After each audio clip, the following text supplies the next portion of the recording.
Ito po, pakinggan natin yung presko ng mga crocodiles kasi ay ng mga crocodiles, ng mga congressman o congressmen. Ito si Chua kasi pumunta po si BP Sara para dalawin niya yung ipinakulong na itong mga ito na chief of staff ni BP Sara. Tandaan po natin ginawa na nilang judge ang kanilang mga sarili, tagapagpatupad ng batas, tagagawa ng batas at tagahusga ng batas. Ngayon lang talaga ito. Ipinakulong. So syempre, dadalawin ni BP Sara yun. Ngayon, eto na. Mamaya ipapakita ko sa inyo, pinatayan ng ilaw. Pinatayan pa ng kuryente. Pinatayan. Inalisan ng security. Everyone, pasensya na kayo. Medyo Friday ngayon. Pero nandito pa rin tayo para magbigay ng update sa inyo dito po kung ano pong nangyayari at kaganapan dito ngayon. Sabihin nyo, natakot kayo, kaya kayo nagpa-presscon agad kasi mauunahan kayo dahil sa pang-aabusong ginawa nyo kay BP Sara. Nag-aantay na po kasi ang taong bayan kay BP Sara. Kaya kailangan damage control kayo agad, wag nyo kami paglolokohin. At hopefully, Sige, masagot ko rin po. walain mo taong bayan. Inyo pong ibabato. Maraming salamat. We also would like to acknowledge Sergeant our Ito, di ba, taga Maynila congressman? Tama ba? Boboto nyo pa ba to? Pambira naman kayo. Sergeant of Arms General Naptaas and our Director Ruben Manahan. Sino pong magtatanong ng unang question? Sige, pakinggan Ian natin. Cruz from GMA7. Go! GMA7, pasok. Bago natin tanungin si Congressman Chua, General Taas, pwede ba nating malaman yung narrative? Anong oras ba dumating dito si VP Sara? Kailan siya kailan niya intended umalis po? Maraming salamat, Ian. Napansin ko nga, kanina ka pa nakatingin sa akin, so alam ko na ako yung unang-una mong tatanungin. So let me share with you. Jesus, may pa ganun-ganun pa si Sir. Sir, baka nasa script nyo. Kasabot, ay, naku, nasa script, kasama ba yung media? Nagtatanong lang huwag ka magagalit. Kasi alam mo agad na ikaw ang tatanungin Naisubmit niyo na ba yung tanong? Nasa script na ba? Nagtatanong lang, sir. Bawal lang ang onion skin sa mga opisyal. What transpired? I'll give you the chronological timeline of the event. Sige, bulahin mo kami. Ay, sabihan mo kami. Until noon today. Mm. As regards the visit in the House of Representatives of Vice President Sara Duterte. Mm. Let's start with, just give Go. you a very brief rundown by time. At about 2 p.m. yesterday, the arrival of the advance party of the OPP inside 2 p.m. the complex of the House of Representatives. Advance And about party ni 2 BP hours Sara after that, dumating. Just Go. before 4 p.m., the security team of the Vice President coordinated with our Legislative Security Bureau. And we basically briefed them about our house rules. Security team ni BP Sara dumating 4 p.m. kahapon. Brief nila. Anong brief? Sige, brief nila yung security ko. Anong gagawin? Sige, And bilis. the security protocols and guidelines. At about 4 o'clock, we received an advice from the security that the Vice President is on her way. Ninervyos kayo, no? Ninervyos. Siguro kinontak nyo. Ay, tamba! Tamba! Anong gagawin natin? Papunta na si BP Sara. However, Kontakin nyo si Torre. Ba't si Torre? Consoli, ba't si Torre na naman? Naalala nyo, di ba? Nung anniversary ng KOJC, yung sinugod nila ng 5,000 ng pulis na armado itong KOJC compound doon sa loob. Naalala nyo yun? Tapos pumunta si BP Sara. Kinabukasan, naghimutok si giniba ang barricade. Pinagtutulakan ng mga taga KOJC para buksan yung gate. Ano matawag nila doon sa gate na yun? Basta yung gate na yun, na kung saan ay bawal pumasok doon. Kasi doon sa kabila, merong scan. Na-scan ng gamit. Giniba. Wala na. Ayaw na ni tanggalin nyo yung mga human barricade na yan. Ayaw ni Torre. Kaya tawagin nyo si Torre. Alam niya kung paano susolusyonan kapag dumating si BP Sara. it was not until 1945, or about 2 hours after, that the Vice President actually arrived. Oh, 7:45 dumating si VP Sara. Brought directly to the visitor center Mm. of the House of Representatives, situated at near the South Gate. Ayun. Sige. And there, we also brought Yusek Sulaika Lopez for them to meet. And they were there until 10 o'clock. Oh, nagkita sila. Oh, binisita niya si Atty. Lopez, yung kanyang chief of staff ni VP Sara ng OVP. Oh, 10 o'clock. Andun sila hanggang 10 o'clock. Which Go. is our, based on our house rules, that's the latest that we will allow visitors to our detained We. guests. And at about 10 o'clock, Mm. the Vice President, together with Yusek Lopez, actually prepared to leave the premises of the visitor center, as we have requested. However, after 3 minutes, that Attorney Lopez started heading her way back to our detention center, the Vice President, at about 10:05, also rode her convoy, which is right adjacent to our South Gate. And we were all assuming that she will start turning right, exiting the House of Representatives. However, her convoy went straight ahead, heading towards the Southwest Annex. Mm. Nagulat kasi hindi daw nag-exit si VP Sara. Oh, ha? So siguro oy, tawagan niyo si Paduano. Oy. Tawagan si Torre. Oy, yan. Kaya niya si Sara. Oy, si Tamba, ano script natin dito, Martin? Oh, ganun ba? Nagtatanong lang, ganun ba ang nangyari? Kasi dapat pinapakita nyo rin yung side. Paano kayo nagpanic? Annex, sorry. Mm. And we talked over the phone to the security, and we were informed that the VP will just change using the room of the Honorable Pulong Duterte. And so we waited. But waited until 1 hour. At about 11 p.m., I started to proceed to the office of the Honorable Duterte to find out what's going on, what's causing the delay. Mm. At about 11:30 p.m., I personally appealed to the protocol and the security of the Vice President. At Ay, teka muna, sinusunod nyo ba yung script ni Martin? Baka magalit pagka, pagka hindi nasunod yan si Martin, delikado kayo dyan, ha? Hindi, kanino galing yung script? room 304, if they could possibly already leave the premises, as there's always a practice during long weekends that we turn off power in all our buildings. If you will note, if you will go around Congress during Thursday na walang pasok ng Biyernes, Sabado at Linggo, ino-off po talaga natin yung power. One, it's because to save on energy, dahil centralize ang air conditioning. And second, to prevent po yung occurrence ng electrical fire. Dahil hindi po natin alam kung mayroon nakapag-iwan ng mga chargers or laptops or whatnot sa kanya-kanya mga opisina. So standard doon natin ginagawa yun. And normally nga po, it's at 10:30 na ginagawa natin na ino-off.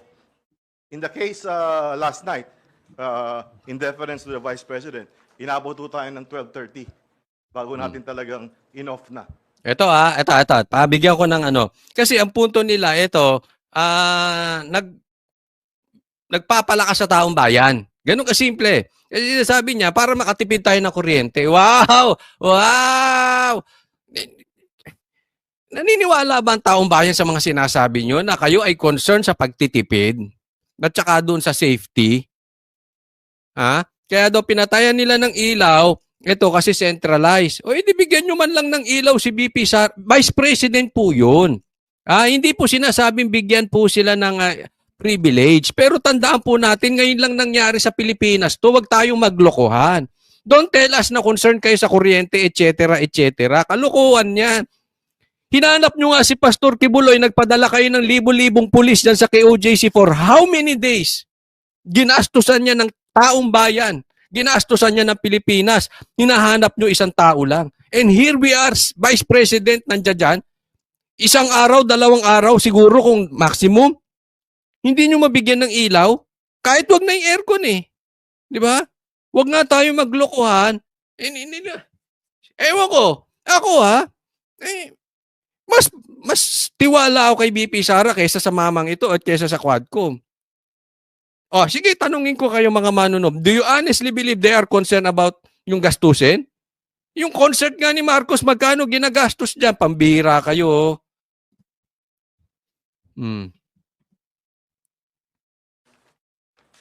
So, simula Bilis! midnight, Hindi, joke lang. or 12:30 in the morning, hanggang kaninang umaga, the close-in team of the Vice President stayed locked inside the room 304. Ewan ko kasi iba yung post. Mamaya ipapakita ko meron ako nabasang post from a reliable person na pati security wala. Hinayaan mag-isa dun si BP Sara pati antayin natin, sasagot naman eh. So about 7:30 this morning, upon request of our personnel and finance office, we had to turn on the power again dahil magtatrabaho po sila sa SWA. So that's about 7:30 this morning. 8 o'clock, the Vice President, security team remained locked inside the room 304. At 10:53, we noticed the Vice President together with entourage left the room of the Honorable Pulong Duterte, and we followed her all the way to the detention facility. At 11:07 this morning, the Vice President was allowed by the chairman of the Governance Committee to visit and once again discuss with Attorney Zulaika Lopez at our House of Representatives Custodial Center.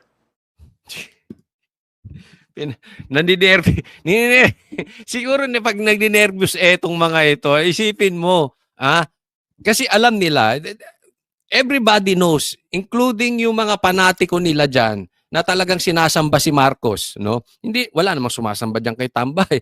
Sabit lang yan kay Marcos eh. So, yung sumasamba kay Marcos, no? They know na andyan si BP Sara and something is fishy for them. Alam natin na ang mandato at suporta ni BP Sara until now napakataas. So, yung galaw ni BP Sara kailangan nakabantay sila dyan. Baka mamaya, isang mitya lang kasi yan eh. Ang taong bayan pupunta na sa kalsada. So they are very siguro careful about this dahil makamamaya anong sabihin ni BP Sara, anong gawin ni BP Sara, wala silang kalaban-laban. Kahit pag sama-samahin mo boto na itong mga taga-Quadcom hindi aabot sa suporta na ibinibigay ng buong Pilipinas kay BP Sara. That's about all I have for you. Thank you. Sir, General Taas, wala naman siya complaint na, syempre, nawala ng kuryente, so magdamag siyang walang power doon. Wala ho kaming narinig na complaint dahil I would assume dahil napagsabi, hindi naman ho kami nagkulang ng pag-remind. Sinabi ho namin na baka uminit at sana ho maintindihan ninyo dahil policy ho sa house ito para makaiwas tayo sa aksidente. Isipin mo, no? Walang kuryente. Room 304. So I assume mainit yan. Kasi, syempre, nakaasa yan sa aircon, no? But, kita nyo yung humility ni BP Sara. Madalaw niya lang yung chief of staff niya. Natulog siya doon, walang kuryente. Remember this, Vice President. Vice President yan. Si Marcos, hindi magagawa yan. Nagka-problema nga ang baha, sino sinisi yung Pag-asa? Diba? Yan ang leader. Walang sisihan. And at the same time, nakataya ka doon sa tao mo. Pag may problema yung tao mo, andun ka. Hindi ka nagtuturo kung sino sisisihin. Tanong, kaya ba ni Marcos yan? Kaya ba ni Tamba yan? Bandang huli, tuturo kayo niya, kayo pa may kasalanan. Tingnan nyo, hindi kayo sasamahan yan. Diba? Gaya ni PRRD. Natuto to si BP Sara kay PRRD. Ano sabi ni PRRD? Kung may problema man sa mga pulis, ako sisihin nyo. Sagot ko kayo. Ganun ang leader. Hindi katulad ni Marcos, tinuturo pag-asa. At makatipid din po tayo ng kuryente. Isipin nyo kung isang kwarto lang yung ating bibigyan ng kuryente, pero kailangan yung kabuuan, umaandar ho yung air conditioning unit. Na imagine yun na ho kung gaano kalaking...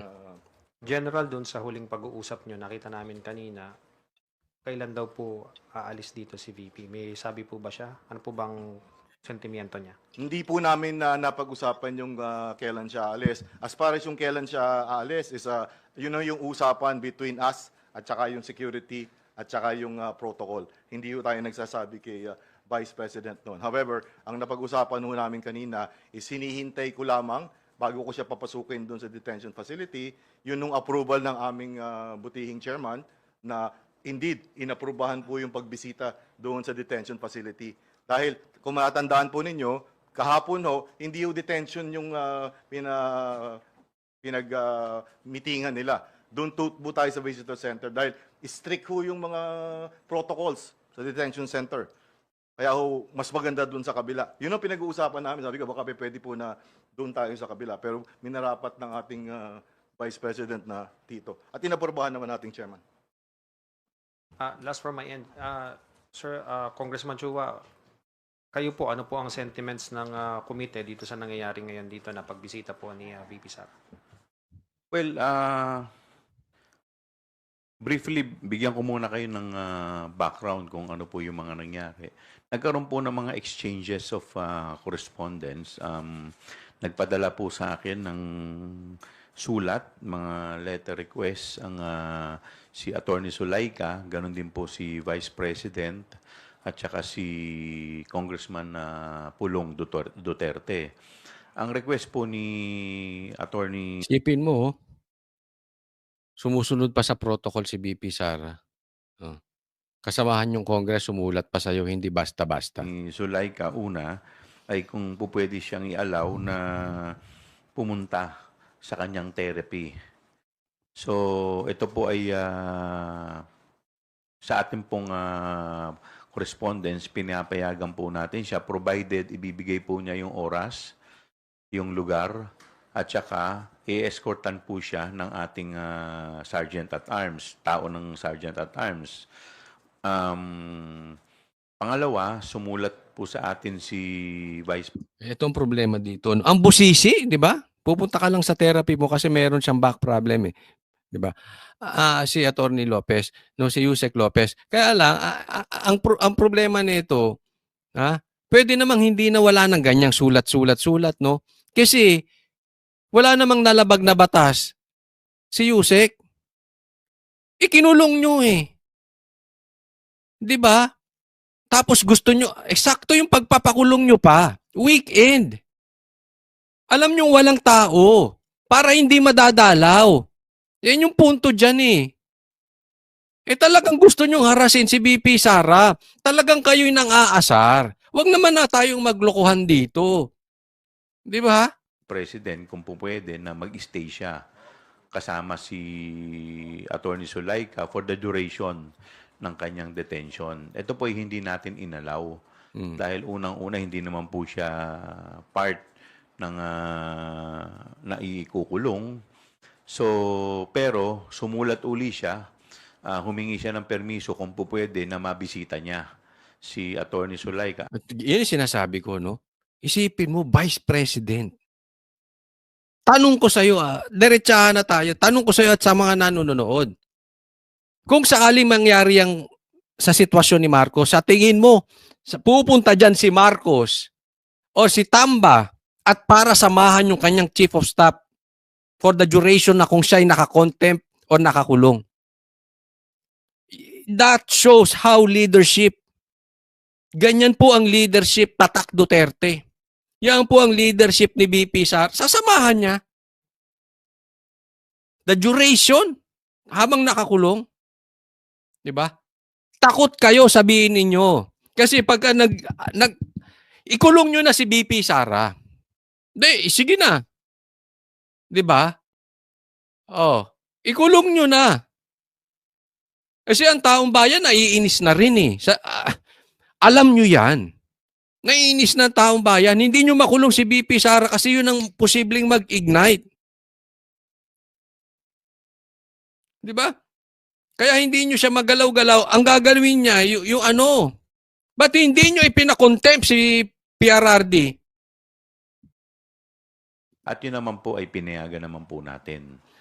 Ang isa pa pong sulat na natanggap po natin kay Congressman Pulong Duterte, kung po pwede, instead na dun sa detention facility, ilipat dun sa kanyang office. Doon na lang i-house si Attorney Lopez. Ito po hindi natin pinayagan dahil otherwise, ang mangyayari po niyan, yung susunod po, yung mga iba pa pong mga may koneksyon o may mga kaibigan na congressman, gano'n na lang po ang gagawin. So sa amin pong paniniwala ay bad precedent po pag pinayagan po natin. At saka siyempre, ayaw naman po natin na magbigay ng pabor. Gusto naman po natin pantay-pantay po lahat ang mga i-detain po dito. Tingnan nyo kung gaano ka-ipokrito yung statement na yan. Okay? Humingi si Pulong ng request na kung pwede si Attorney Lopez doon na lang ikulong sa room ni Pulong Duterte.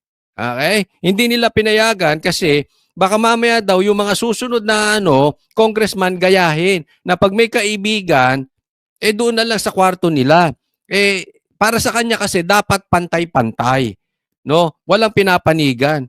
Napaka-ipokrito ng statement na yun. Hindi nyo nga maimbestigahan si BBM tungkol sa confidential funds niya. Wala na kayong inimbestigahan kundi Duterte. Meron man kayong ibang imbestigahan, konektado pa rin sa Duterte. Ang daming nawawala sa flood control, inimbestigahan nyo ba? Yung Okada ni Martin Di Umano, inimbestigahan nyo ba? Confidential funds si BBM, inimbestigahan nyo ba? Now, you are telling the people, sinasabi mo sa Pilipino, gusto nyo pantay-pantay? Now, look who's talking. Grabe itong mga to, di ba? Para sa akin yan ay lantarang panloloko. Pero I'm sure hindi naniniwala ang taong bayan sa panlolokong ginagawa ng mga ito. Sumulat po ulit sa atin si Attorney Sulaika.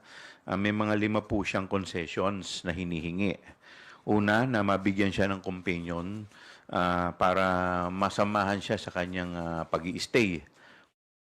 Ito po ay pinagbigyan po natin dahil alam naman po natin yung kanyang condition. Meron po siyang back condition. In fact, doon po sa committee hearing, provided yung kanyang companion ay na pinayagan po natin ay isang miyembro ng kanyang immediate family. Alam mo, baka sasabihin nyo nag-OA si Yusek ha? May kwento ko lang maiklian.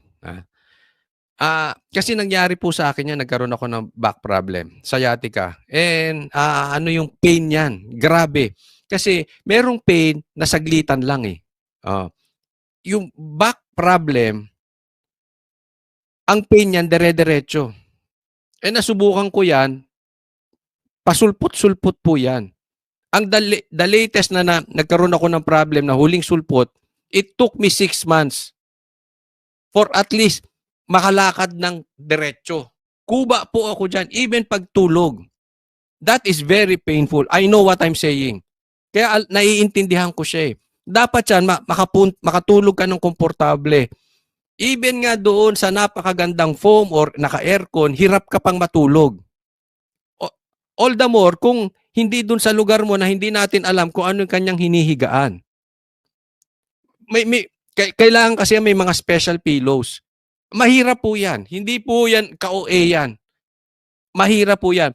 Sa buong buhay ko, sa lahat ng pain na nadaanan ko, ito yung pinakamatindi. Minsan maiiyak ka sa gabi kasi meron kang maling galaw, masakit talaga sobra. Para kang mahihimatay sa sobrang sakit. And maglakad ako dyan, nakakuba for 6 months.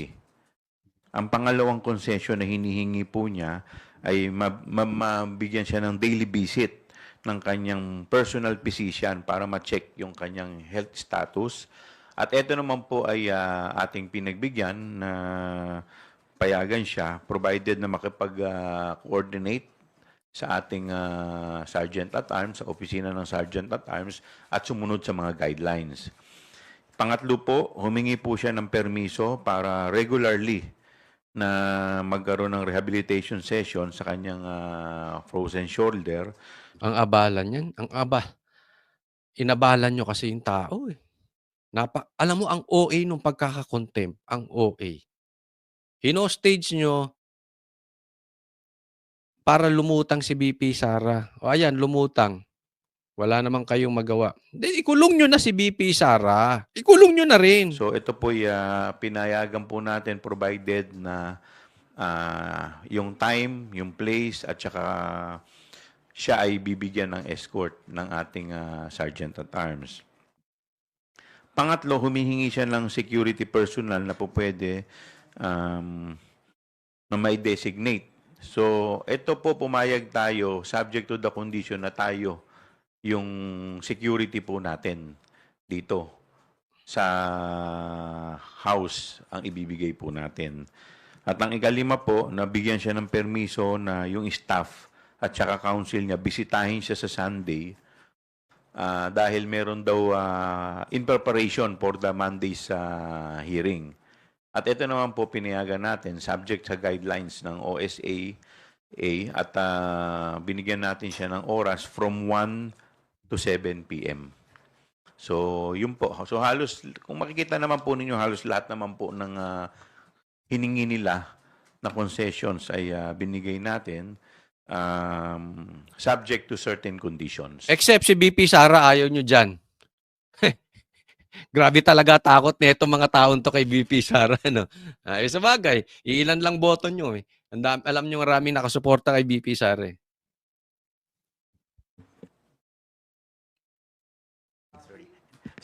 Sir, hi. Tristan po from Newswatch Plus. Sir, confirm ko lang yung first request ni VP Sara is to accompany Attorney Lopez po na magstay siya rin sa detention, sir, until matapos ni Attorney Lopez yung detention niya. Yes po, yun po yung initial letter niya na hindi naman po natin napagbigyan dahil siyempre meron naman po tayong sinusunod na guidelines. Pero yung pangalawang sulat po niya na kung po pwede bisitahin si Attorney Lopez, yun naman po ay pinagbigyan natin. Subject to guidelines din ng Sergeant at Arms. Excuse me, Miss Vivian from ABS. Good afternoon.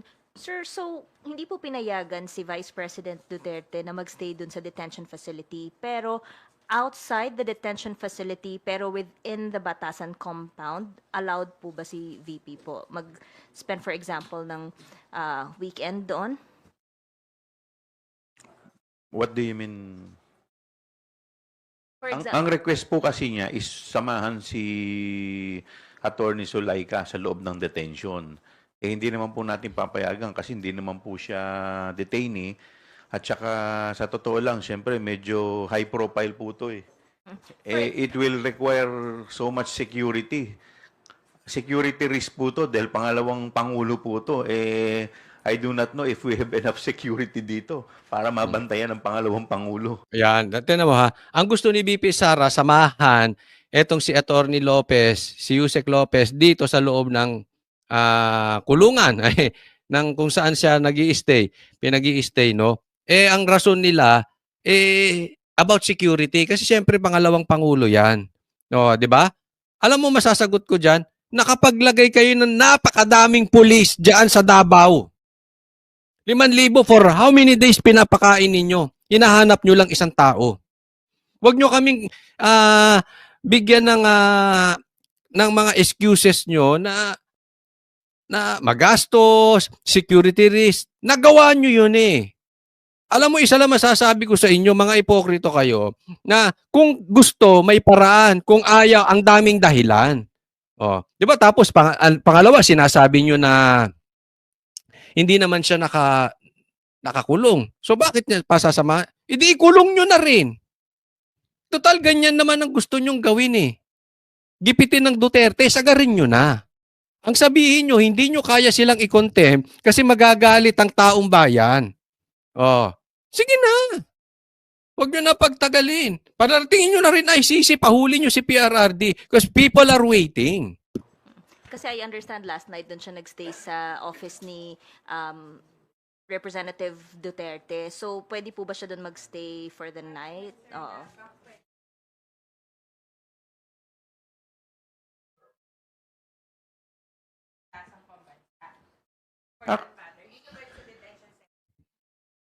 Yes. Hindi ko po alam kasi sa guidelines, pero kasi po kung pinakikinggan ko po kanina yung sinasabi ni Sergeant at Arms, medyo risky rin po dahil may mga protocol po tayong sinusunod dito. So could you imagine kung mag-i-stay ka po doon? Here we Ikaw lang, go again. Yung Sa isang risk. opisina lang ang bubuksan natin. Pero yung buong, kagaya po na sinasabi ni Sergeant at Arms, centralized, parang medyo hindi naman po yata maganda yun. So, sa akin naman po, wala naman po masama kung umuwi at pagkatapos the following day, po pwede naman po bumalik. Welcome naman po. Yun naman po talaga yung, maski naman po. Di alam nyo problema kasi. Hindi kasi po katulad nyo ito, si Attorney Lopez. Hindi po katulad ng iba ito na mga politiko na sanay sa demanda, no? Hindi naman eh. Wala naman siyang kaso. Hindi katulad ng iba, napakaraming kaso.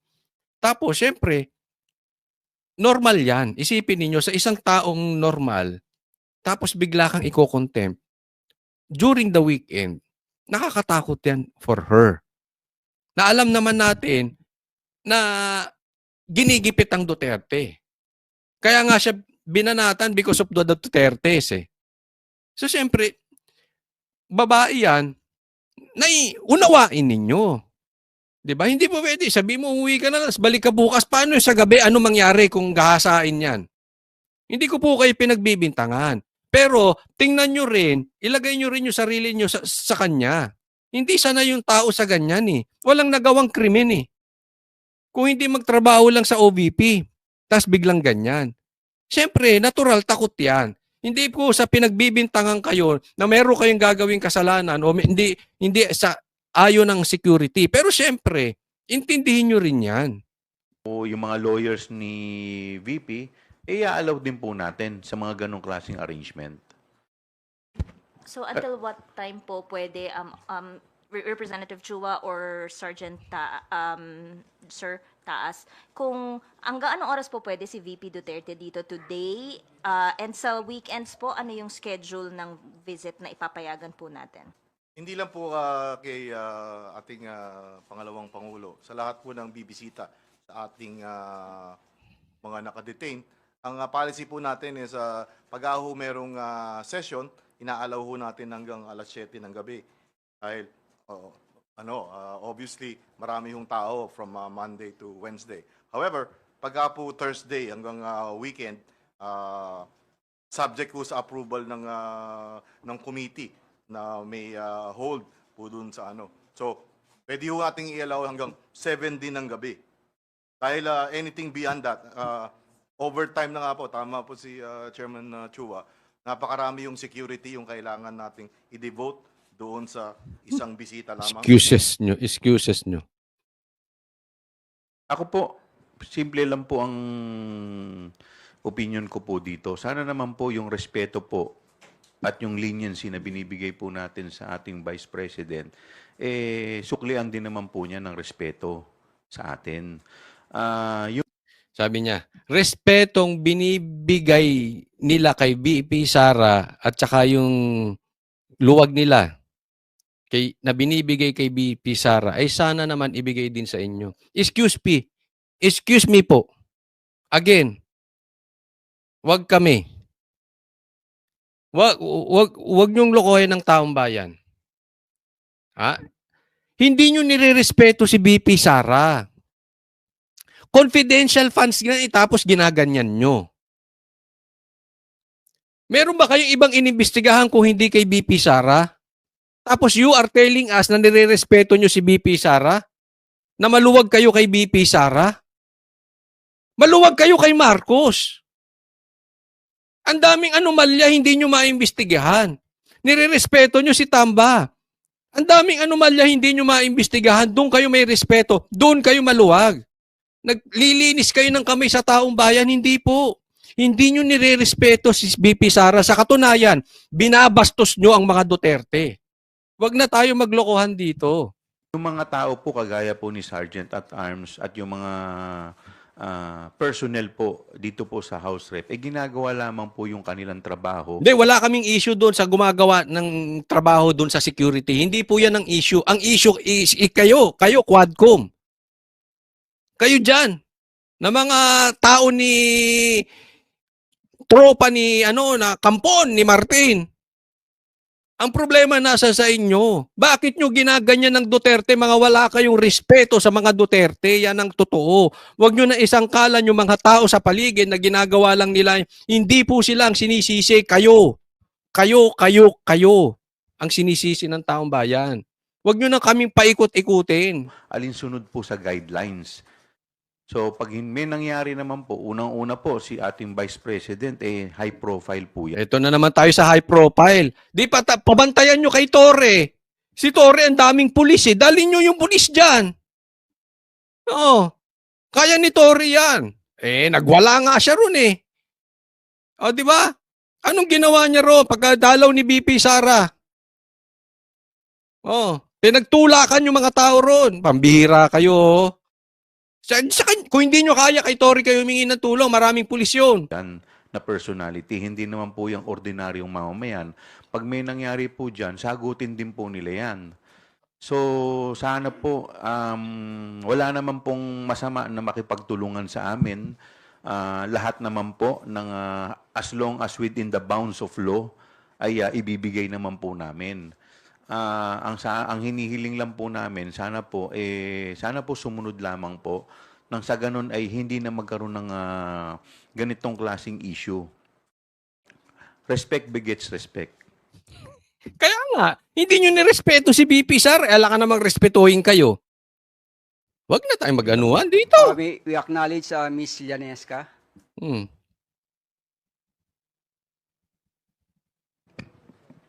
Good afternoon po. Llanesca Pantilla, May News Online.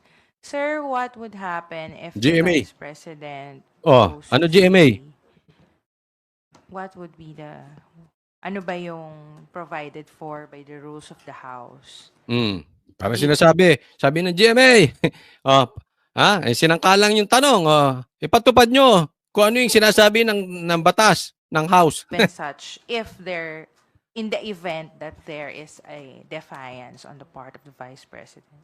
Wala pong nakasaad doon sa House dahil nga po sa rules natin, dahil nga I believe the House rules was made with the principle na tayo mga Pilipino, pinaka most hospitable na mga mamamayan sa buong mundo, na kaya po kung ano lang yung i-request sa atin, pinagbibigyan naman natin. So, hindi ho na-cover yun kung ano yung gagawin. At ngayon nga po, kung gamitin itong pagkakataon na to para ipaabot, yung pakiusap na rin po ng mga security ng ating pangalawang Pangulo, na kung maaari nga po, sinasabi ho ni Chairman kanina, pwede naman mong dumalaw bukas. Huwag na lang mag-stay dito sa gabi.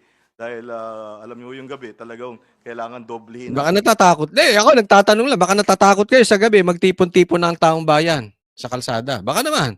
Kasi inaano niyo si BP Sara. Baka lang yun ang kinakatakot nila dyan. Hindi pwedeng security. Napakadaming pulis. Kung si Torre nga nakapaglagay, kayo pa, pambihira naman. Huwag tayong maklokohan. Natin yung security dahil pangalawang Pangulo nga po ito. So kagabi po is medyo marami-rami yung nag-overtime. Dadagdagan ko lang po yung sagot ni Sir, ni Sergeant at Arms, na kung gusto po niya ng much longer time, siguro po pwede naman po siyang mag-request ng extension. So sa ako tingin ko naman po, kung reasonable naman po, yung extension na hihingin, another hour? Hindi nga ang problema yung gabi. Yung tulog, paano na? Kung may mangyari kay Attorney Lopez. To the max. Wala naman po, pagbibigyan naman po natin. Pero sana naman po, wag naman po niya isagad kasi po it will parang hindi po magandang precedent Otherwise, sasabihin po na meron po tayong pinapaboran dito. Huwag mo kaming maganyan-ganyan, Chua. Hindi iisipin ng taong bayan na meron kayong pinapaboran. Hindi po. Huwag nyo pong iligaw. Ha? Hindi nyo po pinapaboran si BP Sara. Sa katunayan, ginigipit nyo nga si BP Sara. So, that is a lie. For me, in my opinion, that is a lie. Sa iba, kaisipin ng mga tao na pinapaboran nyo Duterte. Wala sa matinong isip na iisipin nila na si BP Sara ay pinapaboran ng komite nyo. Hindi. Loko-loko lang ang mag-iisip noon. Kabaliktaran nga, actually. Ang tingin ng taong bayan, si BP Sara ay hinaharas nyo. Yan ang tingin ng taong bayan. Porke po ba pangalawang pangulo, pinapayagan ninyo? Sus! Paano naman yung mga maliliit na tao? Ginagawaan nyo naman kaming bata rito, pambira. Walang ganunan. Alam mo, minamaliit nito mga ito ang pag-iisip ng taong bayan. Huwag nyong gawin bata or mangmang ang mga Pilipino. Yung mga ordinaryo na nakukulong po dito, hindi namin. Siyempre, ang batas naman po natin dapat pantay-pantay. Ini-implement po natin Pantay-pantay. Hindi nyo nga maimbestigahan yung Okada. Hindi nyo nga maimbestigahan yung flood control. Pantay-pantay. Please, yan ang huwag nyong babanggitin. Yung sinabi ko yan kay Castro, huwag nyong babanggitin ng ipokrito. Huwag nyong babanggitin yung pantay. Hindi yan po ang tingin ng taong bayan sa inyo na kayo ay pantay. Nakapwesto ka po o hindi, dapat ang pag-i-implement po niyan, pantay-pantay. Huwag po sanang sasama ang loob ni Vice President sa Hindi. ating mga staff. Kami yung sumasama ang Ordinaryong loob. tao lang po yan. Sila po ay nagpapatupad lamang ng kanilang tungkulin. O yan na naman siya. Walang issue doon. Ang issue na sa inyo. Next question will be from Miss Ria Camille at TV5, then followed by Vic Sumintak. Hi, sir. Ria Fernandez, TV5 po. In normal circumstances, when is the visiting hours? What time? Every when? And under normal circumstances, Ito po kasi ang sinasabi nila dito ay balikan natin. Normal circumstances. Alam nyo, ngayon lang po nangyari ito.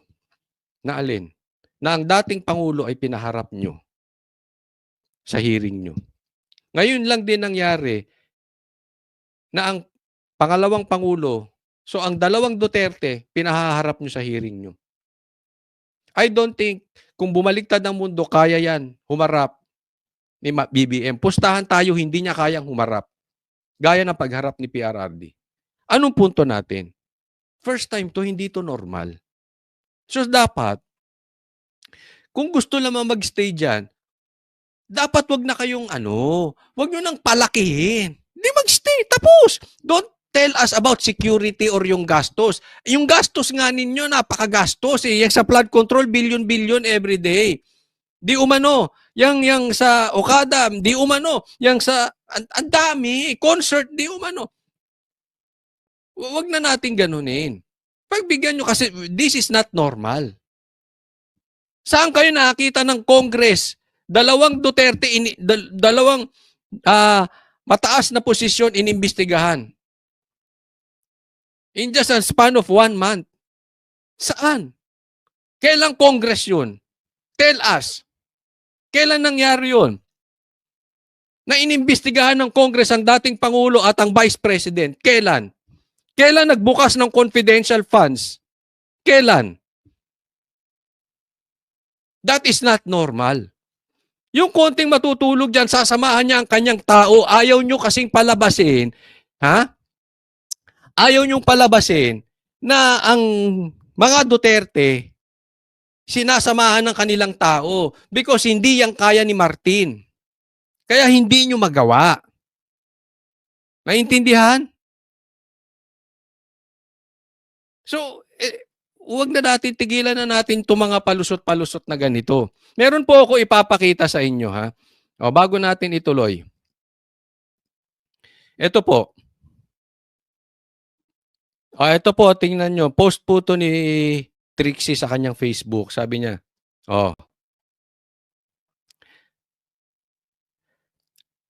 Ayon kay Chikadorang Bubuit, dinalaw ni BP Inday si Lopez na nakadetain sa House of yan. At dahil cowboy naman si Madam Inday, sa office niya ni Kong Pulong siya natulog. Habang andun siya, pinatayan ng ilaw ang buong wing kung saan andoon yung tanggapan ni Kong. Yung wing lang na yun ang pinatayan. But wait, there's more. Hindi pinayagan ng Sergeant at Arms na samahan si BP ng kanyang mga security. So wala siyang security, nandoon siya. Unescorted and walang personal security ang second highest official ng bansa, which is the Vice President. Walang security. Tinanggalan. Habang andun siya sa lugar na pangangasiwa ng opisyal na may interes sa posisyon niya. Tapos pinatayan pa ng kuryente. Wala kang security, Vice President ka, tapos pinatayan ka ng kuryente. Now, sinasabi nitong si Chua na concerned sila sa security ni BP Sara. That is a lie. Kung kayo ay concerned sa security ni BP Sara, hindi nyo siya tinanggalan ng security dyan. Unescorted siya.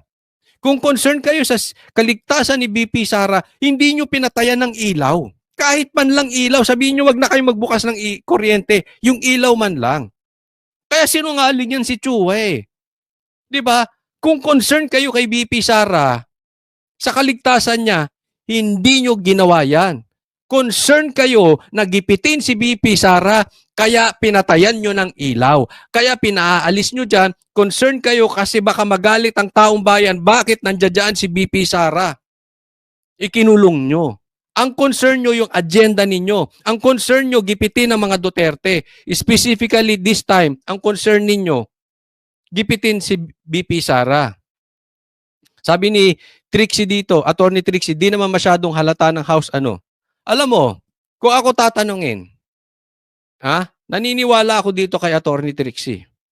Reliable source to eh. Dati nga ito sa gobyerno ni Marcos. 'Di ba? Dating secretary to. Kung ako naman papipiliin, kanino ako maniniwala? Kay Attorney Trixie o kay Chua? It's just like night and day.